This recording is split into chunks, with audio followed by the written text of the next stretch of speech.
ഇന്നൊരു ദാബ സ്റ്റൈലുള്ള ഒരു എഗ്ഗ് മസാല നമ്മൾ ഉണ്ടാക്കാൻ പോകുന്നത്. ക്രീമും തൈരൊന്നും ചേർക്കാത്ത ഒരു അടിപൊളി ഒരു എഗ്ഗ് മസാലയാണ് ഉണ്ടാക്കുന്നത്.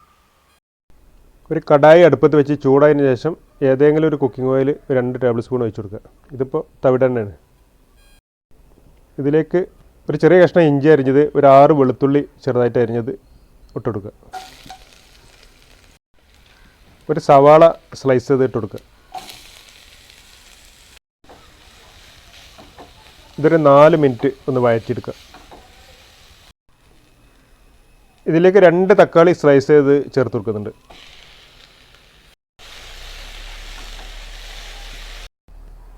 ഇനി അതേ പാനിൽ തന്നെ അല്പം ഓയിൽ ഒഴിച്ചിട്ട് പുഴുങ്ങിയ മുട്ട തൊലി പൊളിച്ചിട്ട് ശേഷം അതിലേക്ക് ഇട്ട് കൊടുക്കുന്നുണ്ട്. ഇതൊന്ന് വഴറ്റുക. ഇനി ഇതിലേക്ക് 1/4 ടീസ്പൂൺ മഞ്ഞൾപ്പൊടിയും 1/4 ടീസ്പൂൺ മുളക് പൊടിയും ഇട്ട് കൊടുക്കുക. 2 മിനിറ്റ് അത് ഓയിലും മസാലയിലും ഒന്നുകൊണ്ട് വഴറ്റിയെടുക്കുക. ഇനി മുട്ട വേറൊരു പ്ലേറ്റിലേക്ക് മാറ്റാം. ഇനി ആ എഗ്ഗ് മാറ്റിയ സെയിം പാനിലേക്ക് തന്നെ ഒരു ബേ ലീഫും ഒരു പട്ടൻ്റെ കഷ്ണം ഇടുന്നുണ്ട്. ഇനി അതിലേക്ക് 1/4 ടീസ്പൂൺ മഞ്ഞൾപ്പൊടി, 1 ടീസ്പൂൺ കാശ്മീരി മുളക് പൊടി, 3/4 ടീസ്പൂൺ വീതം ഗരം മസാല, ചെറിയ ജീരകം പൊടിച്ചത്, കസൂരിമെതി, കുരുമുളക് ഇട്ട് കൊടുക്കുന്നുണ്ട്. ഇനി ഇതിലേക്ക് നേരത്തെ അരച്ച മസാല ചേർക്കുകയാണ്. അപ്പോൾ ഇത് അരക്കുന്ന ടൈമിൽ നേരത്തെ 4 അണ്ടിപ്പരിപ്പും മല്ലിയിലയും കുറച്ച് ചേർത്തിട്ടുണ്ട്.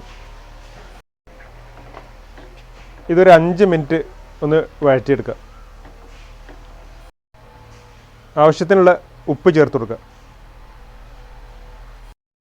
മിക്സിയുടെ ജാറ് വാഷ് ചെയ്ത് 1 കപ്പ് വെള്ളം ഒഴിച്ച് കൊടുക്കുന്നുണ്ട്. ഇനി ആ എഗ്ഗ് ഇതിലേക്ക് ചേർത്ത് കൊടുക്കുക. ഒരല്പം മല്ലിയില അരിഞ്ഞിട്ട് കൊടുക്കുന്നുണ്ട്. അപ്പോൾ ദാബ സ്റ്റൈലുള്ള എഗ്ഗ് കറി റെഡി ആയിട്ടുണ്ട് കേട്ടോ. അപ്പോൾ ഇത് ചപ്പാത്തി, പൊറാട്ട, കുബൂസ് ഇതിനൊക്കെ കൂടെ കഴിക്കാൻ നല്ല അടിപൊളിയാണ്. അപ്പോൾ ഈ എഗ്ഗ് കറി ഇഷ്ടപ്പെട്ട എല്ലാവരും ഒന്ന് ലൈക്ക് ചെയ്യ്, കമൻറ്റ് ചെയ്യ്, അതുപോലെ സബ്സ്ക്രൈബ് ചെയ്യ്, ഫോളോ ചെയ്യ് കേട്ടോ. അപ്പോൾ ഓക്കെ.